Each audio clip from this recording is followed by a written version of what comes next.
pare-pareho lang ang art paper, construction paper, at colored paper? Hindi! Mali ka! Itong art paper, ito yung sinuunang papel na ginagamit pang crafts. Manipis lang to ha, around 50 to 60 GSM. Glossy naman yung finish niya at puti ang likod. Madalas tong ginagamit sa daycare at saka sa kinder projects dahil mas affordable at okay to kung simple lang ang craft activities mo. Ito naman yung colored paper. Ito, 70 to 80 GSM.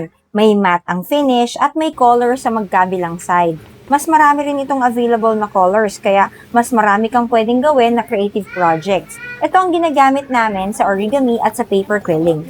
Lastly, itong construction paper. Dati mas makapal talaga to, pero sa mga construction paper ngayon, halos kasing kapal na lang din sila ng bond paper. Karaniwan tong ginagamit sa mga projects na may binubuong structure o yung mas kailangan ng konting tibay. Kaya nga siya tinawag na construction paper. Available naman lahat ng yan dito sa Craftery Shop. Pero kung ako ang tatanungin mo, mas pipiliin ko ang colored paper dahil sa versatility nito. Ikaw, anong madalas na paper ang ginagamit mo? Comment below and don't forget to follow Craftery Shop for more tips. Bye!